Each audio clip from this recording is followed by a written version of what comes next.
Olá, Zavá de Deus para o teu coração, para o meu coração, que está em Jó capítulo 2, versículo 10 a seguir. Mas ele lhe disse: como fala qualquer doida, assim falas tu. Recebemos o bem de Deus e não receberíamos o mal? Em tudo isso não pecou Jó com os seus lábios. Glórias a Deus. Queridos irmãos, amada igreja, queridos ouvintes e amados seguidores, não tem como se lembrar de Jó e não se lembrar de todo o povo evangélico. Jó, irmãos, o sofredor inocente, ele prefigura tanto Jesus como todos os crentes fiéis da nova aliança. Como modelo no Antigo Testamento do justo sofredor, Jó é uma prefiguração de Cristo, o justo perfeito, que sofreu apesar de ser inocente. O Cristo imaculado sofreu no seu corpo as consequências do mal e foi considerado filho de Deus. Você pode ler lá em Isaías 53, 4, uma passagem maravilhosa, capítulo 53 de Isaías. Então, semelhantemente, Jó exemplifica a perseverança paciente na adversidade que um filho de Deus deve ter, onde muitos dos heróis da fé sofreram e morreram sem experimentarem livramento. Assim como Jó sofreu inocentemente por causa da sua integridade e lealdade a Deus, todos os crentes fiéis também sofrerão de certo modo. O Novo Testamento declara que todos os que piamente querem viver em Cristo Jesus padecerão perseguições. Sofrimento este considerado como participação de suas aflições em Cristo. Os sofredores inocentes são, pois, companheiros do Senhor. Oh, glórias a Deus! Mas voltando mais um pouco, a Bíblia nos relata, irmãos, glórias a Deus, que Satanás, ao andar, vendo um dia em que os anjos vieram apresentar-se perante o Senhor, veio também Satanás entre eles. Então o Senhor disse a Satanás: de onde vens? E Satanás respondeu ao Senhor: de rodear a terra e passear por ela. E disse o Senhor a Satanás: observaste tu a meu servo Jó?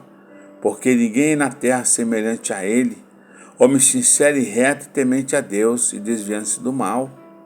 Então respondeu Satanás ao Senhor e disse: porventura teme Jó a Deus debalde? Porventura não o cercaste tu de bens a ele, a sua casa e tudo quanto tem? As obras de suas mãos abençoaste, seu gado está aumentando na terra?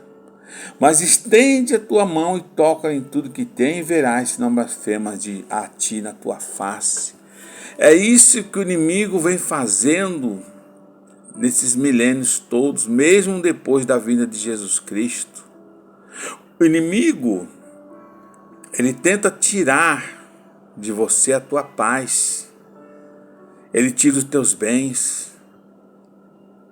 Esse negócio de pastores e pregar que Deus é dono do ouro e da prata, que você tem que ser rico nessa terra, que você tem que viver bem, isso é balela de crente Nutella. Nós se aproximamos a Deus como quando sofremos as aflições de Jesus, irmão. Porque as coisas de Deus é espiritual, não é material. Você vê que o inimigo afrontou a Deus dizendo que as pessoas só servem a Deus quando tem um bom emprego, quando tem boas roupas, um bom carro, uma casa, cercados de amigos. Então, o inimigo tomou tudo de Jó, mas ainda faltava a sua pele. E o inimigo não desistiu e ainda disse a Deus: pele por pele. Aleluia. Meu Deus. Pele por pele, tudo o quanto o homem tem te dará pela sua vida. E mais uma vez o Senhor permitiu que Satanás tocasse ele, mas não tirasse a vida dele. E ele saiu apressadamente e feriu a Jó de uma chaga da maligna, desde a planta do pé até a da cabeça. E Jó, tomando um pedaço da telha, se raspava com ele as feridas, sentado-se no meio da cinza. Lá ali estava um homem, irmãos, que tinha perdido tudo. Seus bens materiais, o seu amor maior, que eram os seus filhos, e agora estava perdendo a sua saúde. Então veio a abençoada da sua mulher e disse: amaldiçoe esse Deus e morre. Esse conselho da esposa de Jó exprime o amargor da prova da fé de Jó, irmãos. Por todo o livro, a profunda angústia de Jó, causada pelo sofrimento aparentemente injusto da parte de Deus, tentava-o renunciar à sua determinação de fidelidade a Deus e também de deixar de confiar nele como um Deus compassivo e misericordioso. Mas Jó consciente disse: como falas qualquer doido, assim falas tu. Recebemos o bem de Deus e não receberíamos o mal.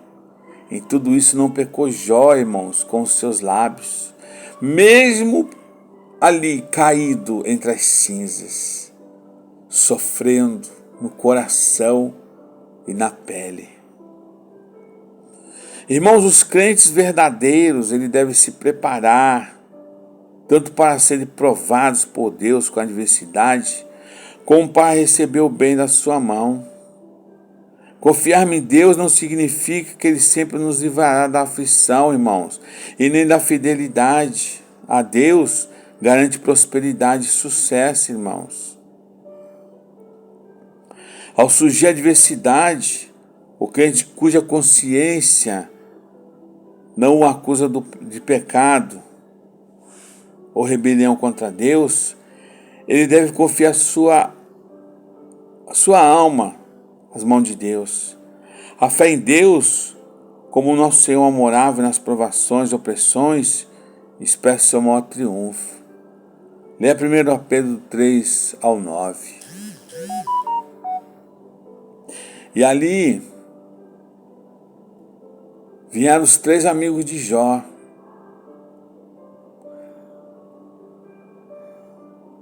Todo esse mal que tinha vindo sobre ele, vieram cada um do seu lugar. Elifaz, Bildade, Zofar. E consertaram juntamente, vieram com doença dele e consolaram. E levantando de longe os olhos e não conhecendo, levantaram a voz e choraram, e rasgando cada um o seu manto sobre a cabeça, lançaram o pó ao ar. Os amigos de Jó, sabendo a adversidade, seus 3 amigos, eles vieram solidarizar-se com ele, confortá-lo. O livro de Jó contém os diálogos entre eles e o sofredor, e o ponto de vista deles expressa uma teologia popular, porém falha, pois criaram que só coisas boas aconteciam aos fiéis, aos passos que o sofrimento e lutas sempre indicam o pecado na vida da pessoa, e eles estavam errados, muito errados. Fizeram um esforço sincero para ajudar Jó, procurando fazê-lo reconhecer algum pecado grave. Por fim, Deus os repreendeu pelos seus erros. Leia lá em Jó 42, versículo 7. Então, eu quero que você saiba que muitas vezes Deus ele permite você passar adversidade. Eu não sei como está a sua vida hoje, mas leia o livro de Jó e você vai ver que um justo ele passa muitas aflições, mas Deus nunca deixou de olhar por ele. Que Deus te abençoe e venha te dar um bom dia em nome de Jesus.